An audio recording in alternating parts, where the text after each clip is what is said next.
from Retail Post, started her social media marketing agency 5 years ago.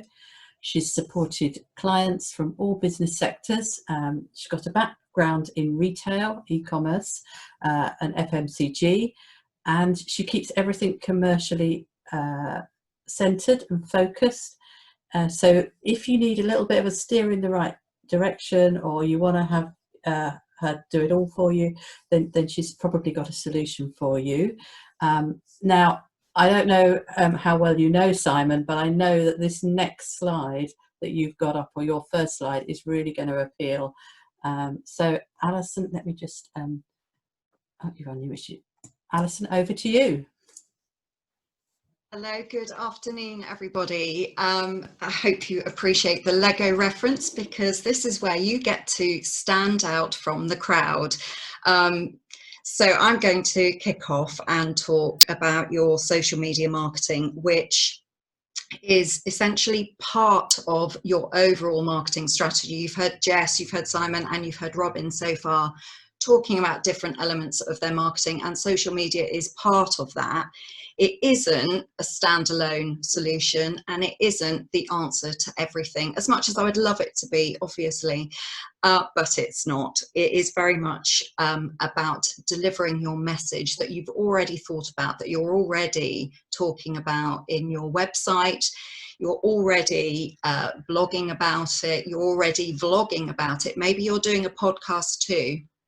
Social media is a channel to amplify your message. So if we can have the next slide, please, Angela. I think I may have also inadvertently had transitions on, so you might need to click again to get the words to come up. Thanks, Angela. Sorry about that.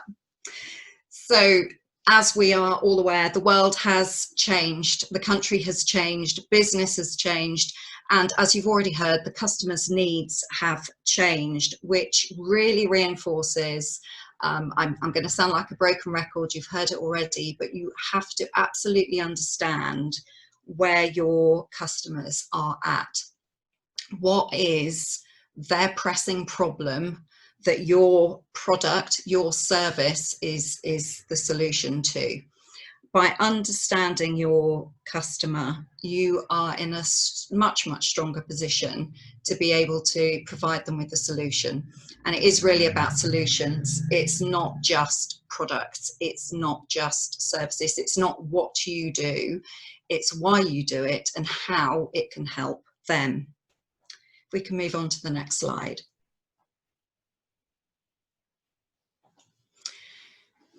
You will be looking at repositioning your solutions so that they meet your customers' needs. Your customers are spending an inordinate amount of time on social media right now. People have more spare time than they've had in a long while, which is why we're looking at 20% increase in social media usage over the last couple of months. Where is your customer hanging out? Which platform are they hanging out on? It could be that they are on LinkedIn. It could be that they are on Facebook. It could be they're on Twitter. Now, the temptation could be that you say, right, I'm going to be on Twitter, I'm going to be on LinkedIn, I'm going to be on Facebook, and I'm going to be brilliant at all of them.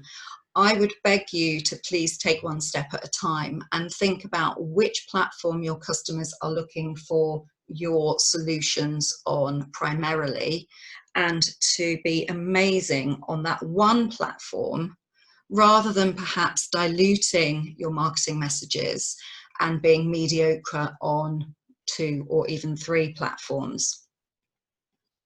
If we can move on. Because ultimately, of course, it is about looking good. Your customers have got to find you. And then when they find you, you want to look so good that they can't ignore you. You heard Simon and Robin talk about keywords earlier on and some ideas for getting some of those keywords. The keywords have to be phrases that your customer is using, not what you use. So it's not the in-house terminology, the acronyms. It's what terms do your customers use to find the products and services that you offer. You're then including those words in your social media account profiles, headlines, in your bio if you're talking about Instagram, in your headline if you're talking about LinkedIn. By including those keywords, if a customer is searching for you and using those keywords or phrases or terms, they're more likely to find you. Your keyword could be a product, it could be about your niche, it could be where you are based. It's almost certainly going to include some aspect of your USP. It must be really clear and it must be really obvious how your customer reaches you. So your contact information on your Facebook page, there's a whole section about you where you could have opening hours, website, the services that you offer, your telephone number, and absolutely critical that you keep those up to date, because ultimately customers are lazy. We know that. So make it as easy as possible for them to reach you. Next slide, please. I won't dwell too long on content because Robin has already covered that with you. But what I will say is take time to plan your content so that it's considered, it's thoughtful, and it makes sense with a call to action. Rather than something that's off the cuff, you couldn't think what to post, so something's better than nothing. No, something isn't better than nothing. Nothing is better if your content is going to sit there unnoticed. And it's really important to understand why, because social media content that is not getting any interaction, that's being very lazy for you, but also it's going to negatively affect your performance on social media. So you'll hear me refer to the algorithm, and by that what I mean is the fact that let's take Facebook as an example.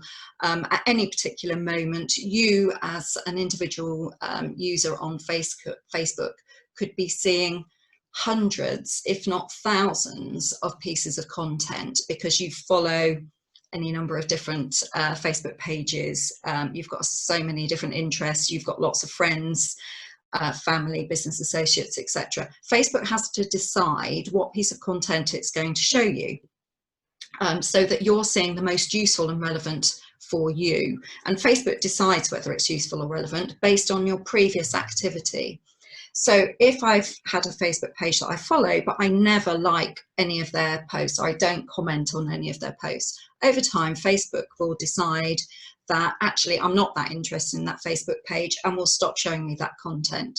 So if you as a business on your Facebook page are showing content that doesn't get any interaction, that's working against you.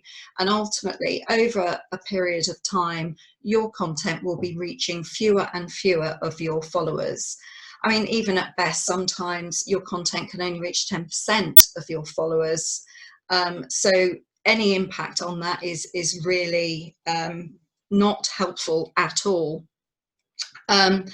So what to post? Well, we've talked about empathy, we've talked about emotions, we've talked about relevancy with listening to the previous speakers.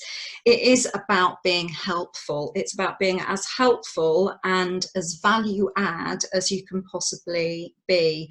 I would go as far as to say 80 to 90% of your content should be about being helpful, providing solutions to your customers' needs. And I think it was Anne-Marie who asked earlier some examples of help and give versus sell and ask. And one example I might give, because Anne-Marie, I know you're in the gift retail sector, is it's very easy to say, oh, look what we've got in stock, we've got this new thing, which is, it could be a very beautiful thing, it could be a lovely thing.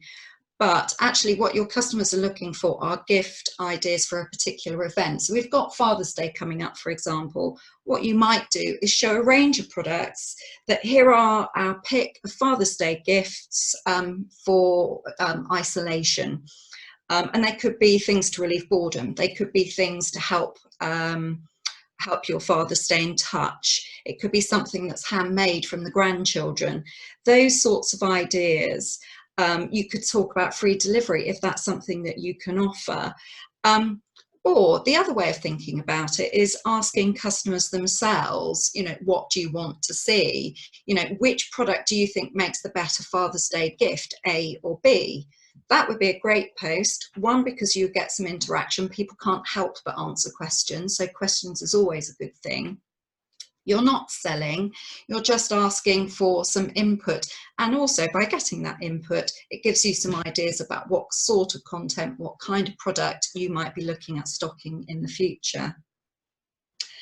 But ultimately, we're here to sell, right? You know, we've got a Facebook page because we want to reach our customers. We do want to sell. So we shouldn't be scared of selling. It's just a question of keeping it tempered and in a soft way rather than a hard way. If people want to buy, we need to give them the opportunity to do exactly that.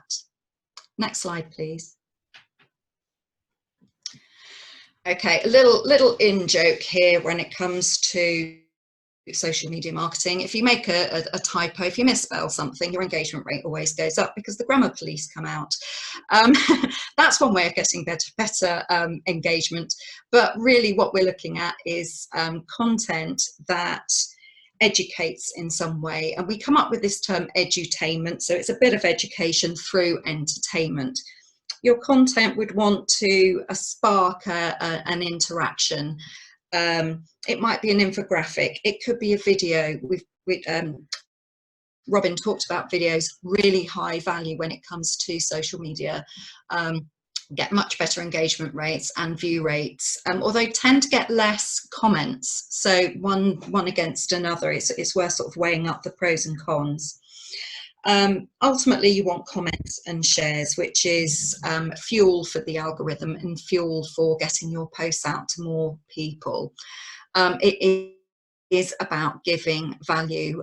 Your audience need to feel that they've invested their moment wisely. And I say moment because it's a fleeting glance quite often at a post. So you do want to make sure that it's something that they think, actually, yeah, I'm going to look at this. I am going to read this. I am going to invest my 3 minutes on watching this video on Facebook because I'm going to get something from it. It does sometimes feel a bit like you're giving away your trade secrets, possibly by giving away too much value. But even if you're a coach and giving away your top tips on how to do something or how to address something, what you're doing is sparking a conversation. People feel like they're getting good value from it. And when they actually need help to execute against those ideas, more often than not, they're not going to do it themselves and they need help and guidance and a bit of accountability. So still giving value is the right way forward. Next slide, please. It's about being social. It's giving back to your audience. You know, we talked about giving value. It's also about your audience feeling valued. So if they are commenting, if they are leaving a comment on your post, then you want to respond to that. You want to reply to that comment, show your appreciation.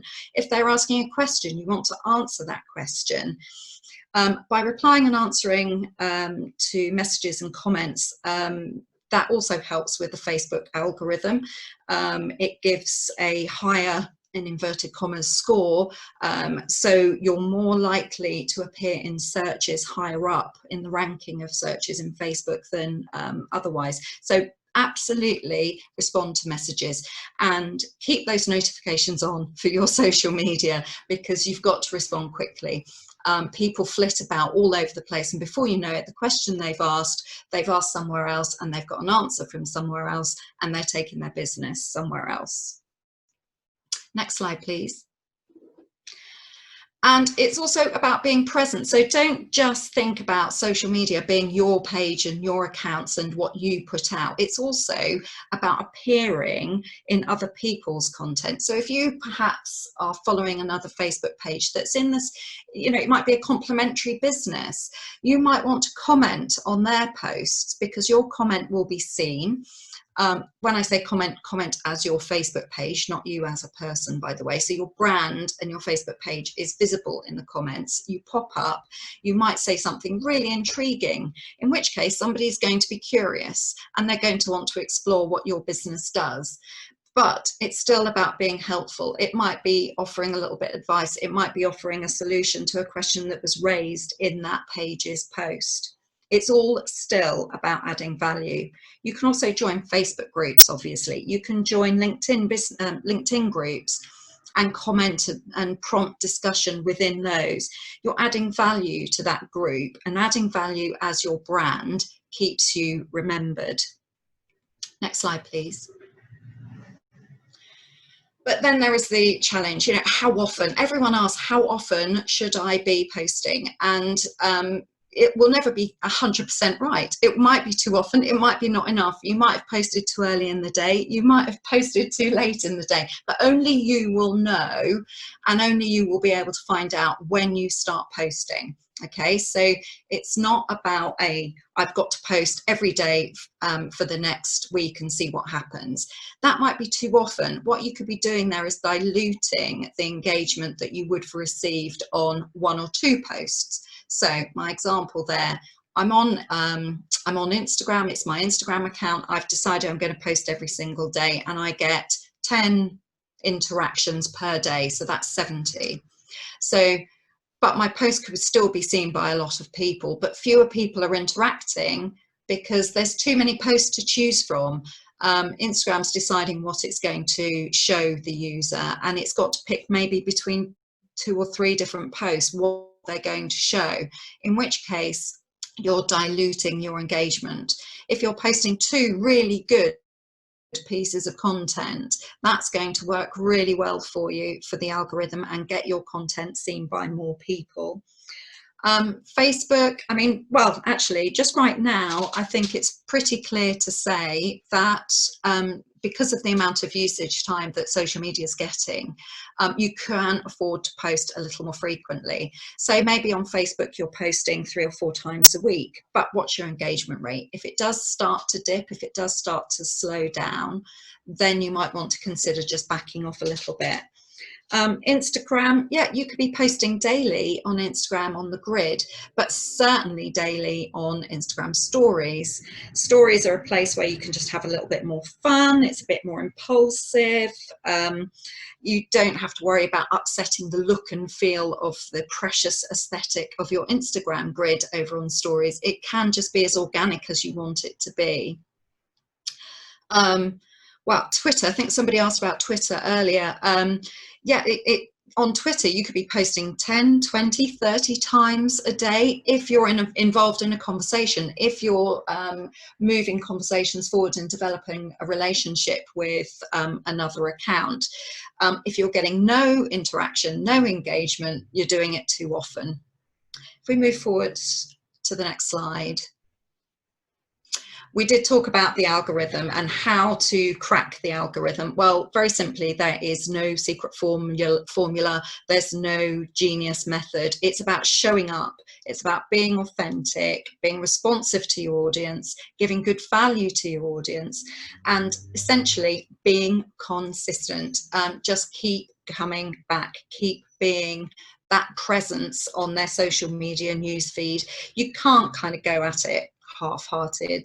You can't just say, I'm going to do it this week, but I won't bother next week, because that really won't help you. Next slide, please. But one way of measuring, obviously, is to be on your analytics of your social media accounts and your insights. So you could be checking how your performance is going. But there are metrics, and then there are metrics. There are the vanity metrics, as I like to call them, which are things like how many followers I have at the moment. Yeah, some people will care, and it will matter if you want particular features. So you, for instance, on Instagram with 10,000 followers, you get a swipe up feature on your stories, and that could be a goal that you're trying to get to. That could be important for you. However, if you've got 10,000 followers, but only 10 of them are interacting with you at any point, so what? You know, your audience isn't engaged. You're not giving them what they want from you, and quite possibly they could be the wrong audience. And one top tip, I've seen a lot of posts going around on Facebook at the moment. suggesting to Facebook page holders, invite all friends to like my page. Very simply put, all your friends are not going to have any interest in your page. You need to be much more targeted and much more strategic. Don't just invite friends for the sake of it. Somebody who lives in Glasgow isn't going to be much use to you if you've got a retail premises in Stamford, for instance. So be more considered about who you invite. The metrics that do matter, though, are engagement. I've mentioned engagement earlier. Engagement is how many people have liked, how many people have commented, shared, clicked, watched your video, voted on a poll. Basically, the higher the relationship between engagement and how many times your content has been seen, the better. And that is the one metric you should absolutely be focusing on and monitoring. And now we're going to move on to Facebook advertising. So next slide is about boosting ads, boosting posts, or creating adverts. So we all need sometimes a little bit of help to reach our audience. And there are two options. There's boost, which is that sort of button that sits underneath your content. It's saying, would you like to promote or boost this post? And you spend your £17. It always seems to be £17 for some reason. And then nothing, quite often. Well, that's not entirely unheard of.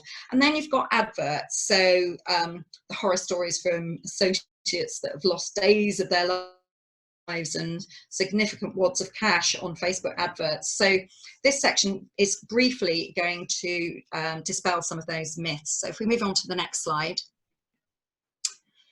Boosting ads is about assigning a budget to a pre-existing post, and that is to reach a wider audience than the ones who have already seen it. Key thing to note, it's already an existing post.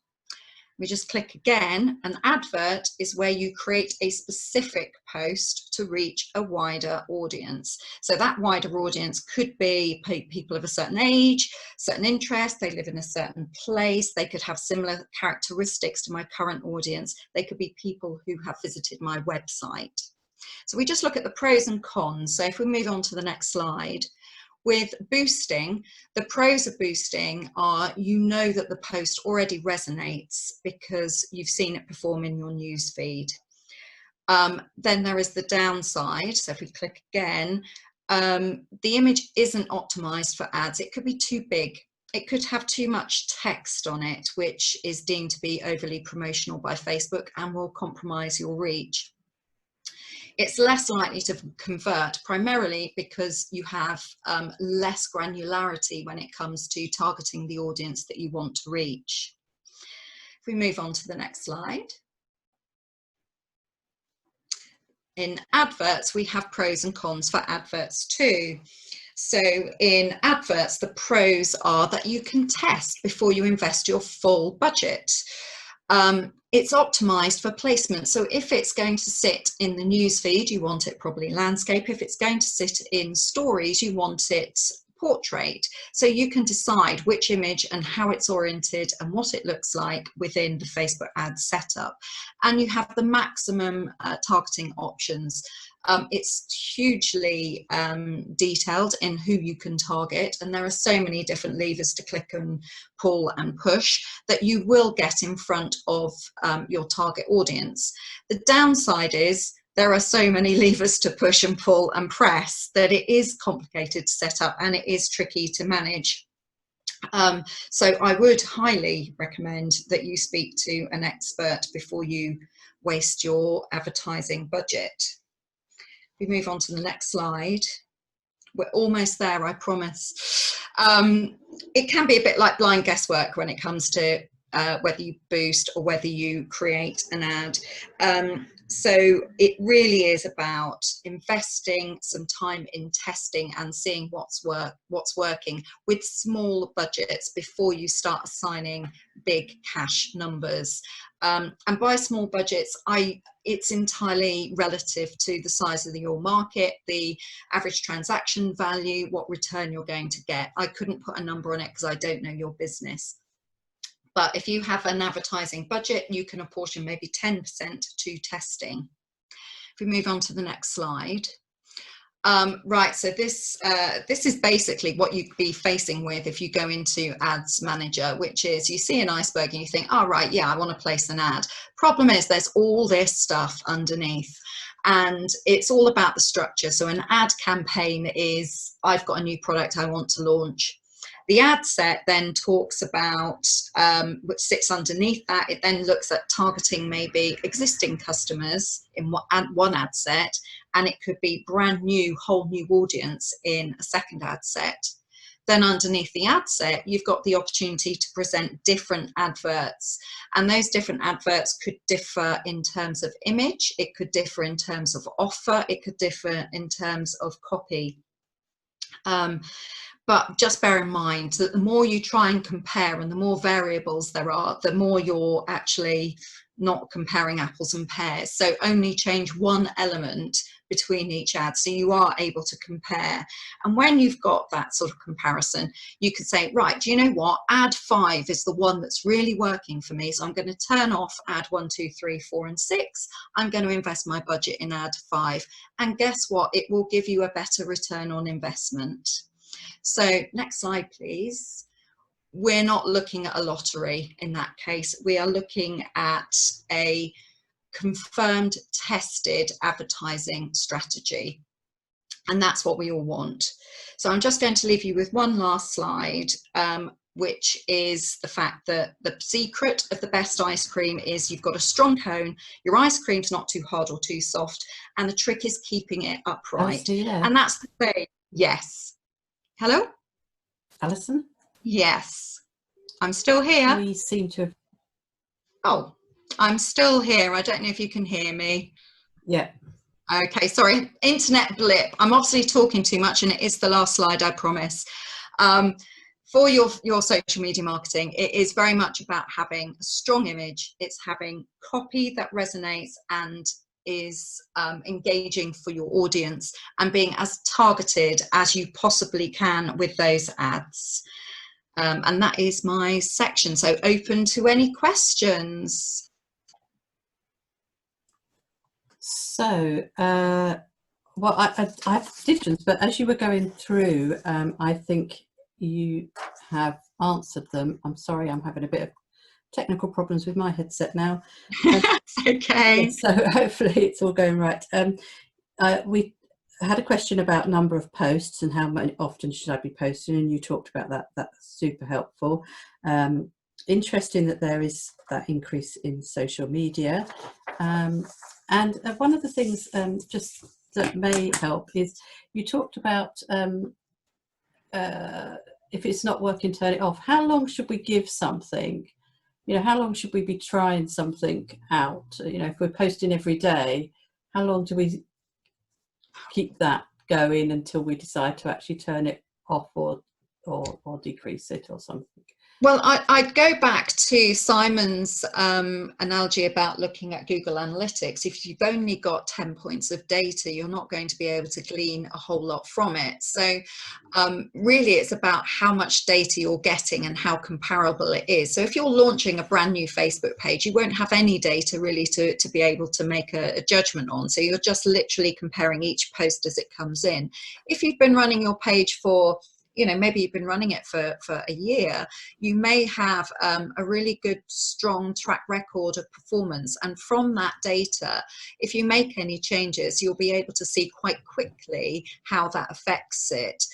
So certainly look at it weekly. On the app itself, on Facebook and Instagram, the data tends to be weekly, so I would have a look at it weekly. And if you're starting to see a bit of a trend one way or the other, it could be positive, let's not forget, then that is that's your direction for you. If you're seeing, you know, if you're just starting out, it is literally post by post, and just have a look and see how you're feeling about it. Are you getting in front of an audience? If you are getting in front of 10% of the number of followers, that's a good thing. If you're getting engagement rate anything over 2%, I mean 2%, 1 to 2% engagement rate is not unheard of. So that's sort of average-ish. So anything above that, if you're getting 5%, 10% engagement rate, then that's good. Carry on. Okay, thank you. It's one of those things, isn't it, that looks so simple, but actually has got, as you said, a huge iceberg underneath it to complicate matters. So Unfortunately, yes. thank you very much for being so clear.